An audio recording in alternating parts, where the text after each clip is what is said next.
What is up, everybody? You are checking out the Uncensored Pro Wrestling Podcast. I'm your host, Ant C, the hot commodity, and I am joined by my own hot commodity, whose also name is Ant. Ooh, I want some Arby's. Don't get me excited. We're looking at a video, and there's a $6.99 Big Crispy meal. Arby's. The fish Ooh, let's do it. But you guys don't give a fuck about Arby's, but maybe you do. And if you do, kudos to you, because Arby's is delicious. But we are here to cover WWE Friday Night SmackDown from March 7th, 2025, live in Philadelphia, Pennsylvania, the home of last year's WrestleMania. Before we cover it, what did you think of the SmackDown? Do you remember anything from it? It's been almost a week at this point, but... It was decent. It was decent? It was decent. Okay. I liked opening up with Randy Orton. Well, let's talk about it first. Yeah, we had a struggle watching because we had to watch it on the computer. And, every 2 minutes there was, a break. And then it's just so long. Just cut it down to 2 hours. But... Drew McIntyre attacks Damian Priest backstage and slams Priest into a crate. McIntyre is still pissed because Damian Priest is the one to eliminate him from the Elimination Chamber match.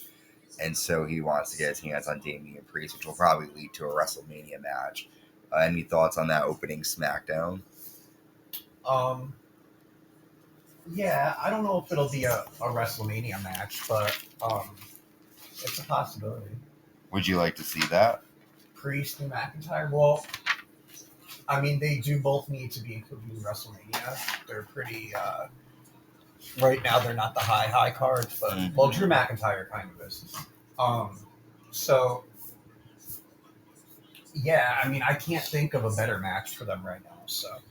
Okay. I guess I could see that.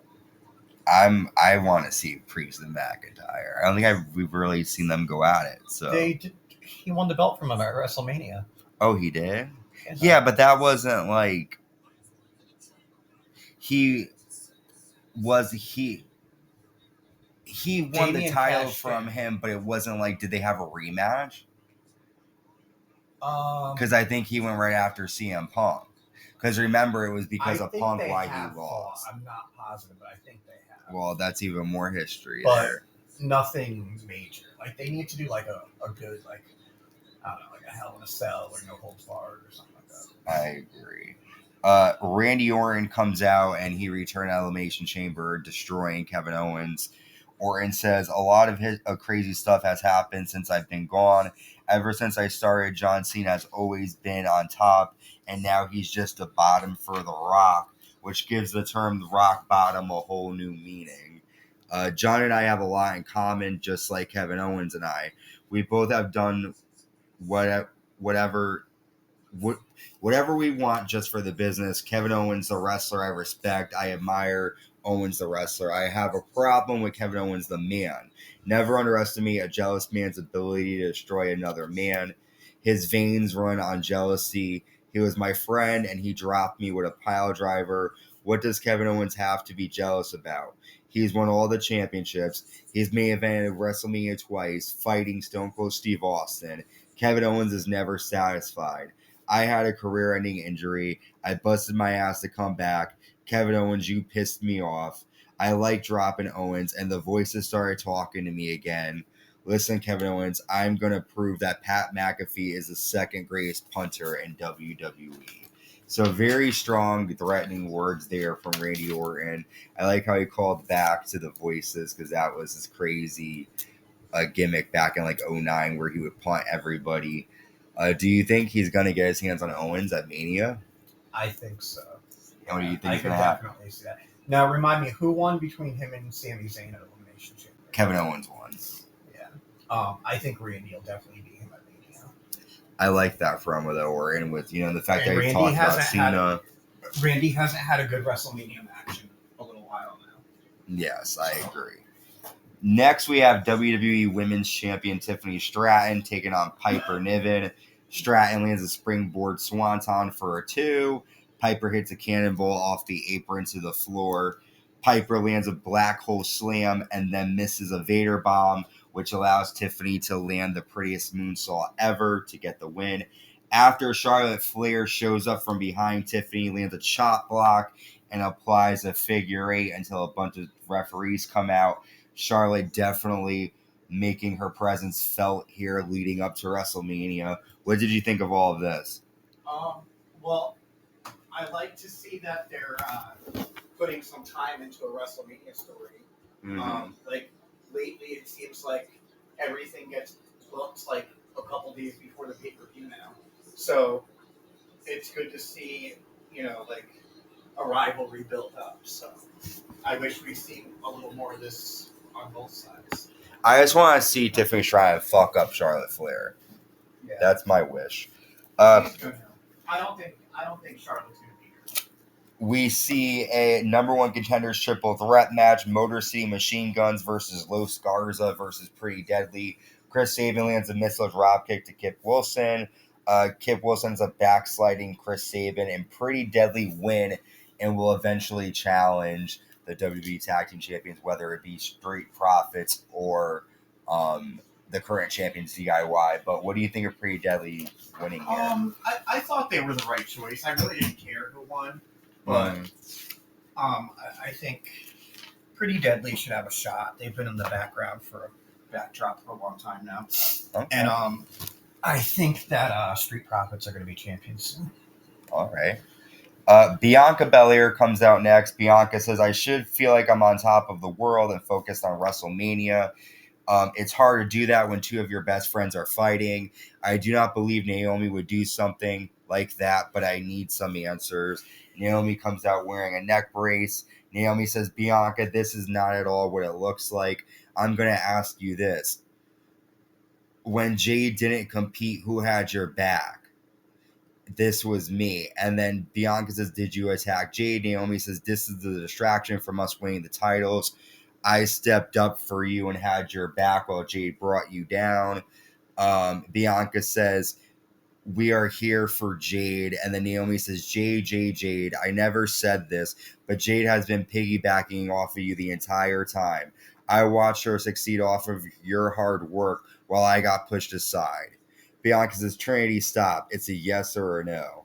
And then Naomi says, I did it. I did it for you. Bianca says the whole time, she goes, I love you, and this hurts so bad. Me and you were done. Naomi says, because of her, I did it for you. Don't walk out on me. I wish I would have pushed her harder and sooner. Every time I stand up for myself, you all turn on me. Just like you ungrateful bitch. And then Jade Cargill comes out and she looks at Bianca. Bianca looks at Jade. Jade basically attacks Naomi, slams her into the announce table and ring post, and lands a jaded to Naomi here. A lot of people really like this segment, so what did you think of it? Yeah, I think it's one of the better storylines right now. I'm excited to see when Jade comes and attacks Naomi and Bianca joins in, and we realize that Bianca was behind the whole thing. I thought that too. I think Bianca's behind it. Yeah, definitely. Because Naomi's looking at her kind of like, she doesn't want to admit that she like is letting her down, but she's looking at her almost like, but I did it for you. So we'll see. Drew McIntyre is walking backstage.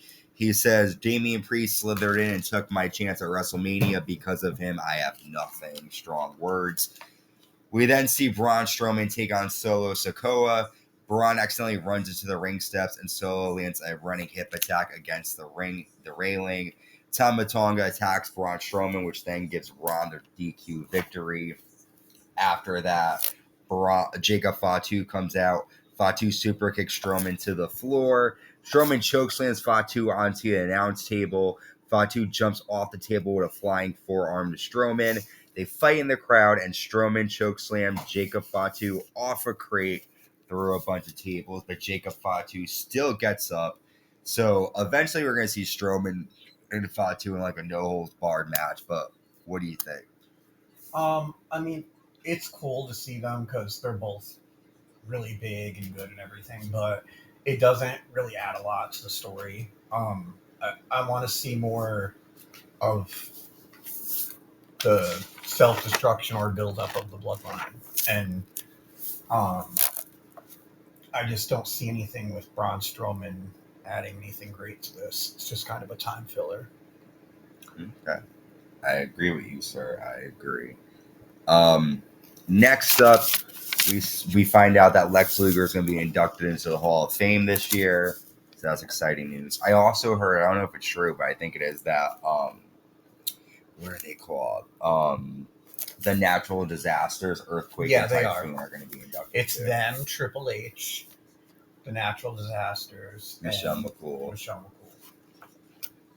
There might be one Lex more. Luger. And Lex Luger, yeah, it's like 5. There's usually about 5. Next, WWE United States Women's Champion Chelsea Green with Piper Niven defends against Michin in a street fight, and Chelsea Green is dressed like Cactus Jack, which is pretty funny. Michin hits Chelsea with a cookie sheet. Michin backdrops Chelsea Green onto a chain and bites Chelsea's fingers. Chelsea lands a zigzag to Michin on the floor. Chelsea lands a coast to coast with a garbage can to Michin. B-Fab attacks Piper Niven with a kendo stick on the floor. And then Michin attacks Chelsea with the kendo stick as well. Michin hits Eat Defeat, and Chelsea falls on top of the table, which then Michin lands a flying senton to Green through the table. But then Alba Fyre comes out in a hood and lands a Canadian destroyer to Michin on top of a bunch of chairs. And Chelsea Green pins Michin to retain the title. And Alba Fyre is dressed up in almost like a... what do they call this? The Secret Service. And they're all working for Chelsea here. What did you think of this match and the addition of Alba Fyre here? I think Michin is eventually going to have to get a win over her. I mean, how many times are they going to fight? Yeah, and have her lose. Yeah. It's interesting to see what they're going to do with Alba Fyre, I guess. We'll see. I liked it. It was good. Next, WWE Champion Cody Rhodes comes out with a really bad-looking black eye. Cody says, I was assaulted at Elimination Chamber by The Rock, Travis Scott, and John Cena. I drove John Cena around for 2 years to sponge off of his knowledge. He was a hero to me. One day I'll tell my daughter, a man that used to taught me you to never give up, gave up. I apologize for any language I used at the chamber. John, we'd all love to know why you did it. I'm sure it'll be a smooth retort with catchphrases. He will feel justified, but there's no justification for you. I'm well aware I'm talking to the world. Last year at WrestleMania 40, you chose me. Cena looked at me, pointed at the title, and said, it gets heavier every day. Here I am holding this title. It's not heavy enough. You think your successor had to be like you? At WrestleMania 41, John Cena, you want some? Come and get some. So very strong words here from Cody Rhodes. What do you think?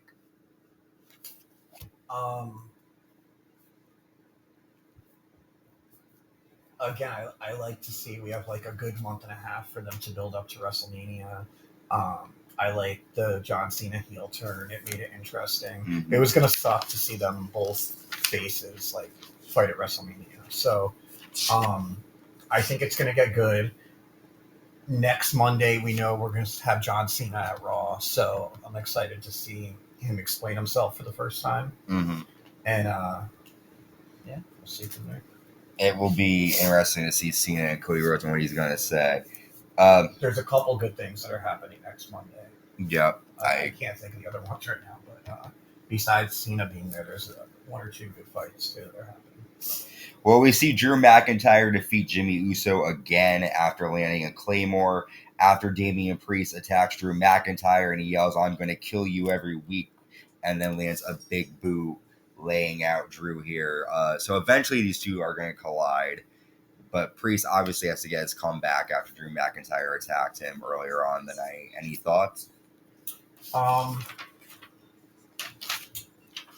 Yeah, I'm more excited to see Priest and Drew. But, I could see them possibly having like a triple threat. I don't know. Yeah, well, a triple threat between who? Drew, Jimmy,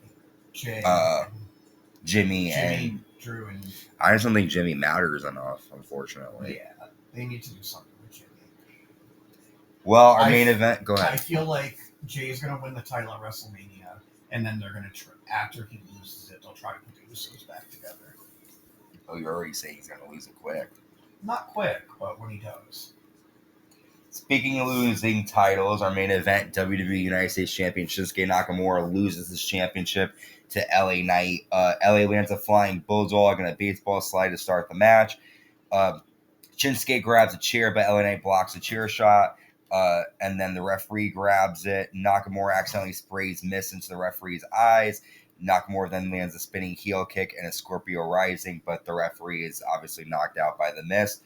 LA lands a BFT to Shinsuke Nakamura onto a steel chair, and LA Knight is our new WWE US Champion. To end the show, what are your thoughts on LA Knight winning here? To be honest, I like Shinsuke, and LA is getting old. It's the same. Everybody's saying that's all he does. Like, he's not that great. He's cool, but he's just, I don't know. Shinsuke's a good heel, and he just made it a little more interesting, I think. So I agree. Well, the biggest takeaways from this show is, Naomi declaring that she's the one that attacked Jade Cargill for Bianca. The street fight, seeing Alba Fyre join, Piper Niven and Chelsea Green, Pretty Deadly are the number one contenders. LA Knight is the new United States champion. And that's pretty much it from SmackDown. But with that, we've covered all of it. Make sure you subscribe, like, and hit the notification bell on YouTube to stay notified when new content is created. And until next time, stay safe and stay uncensored.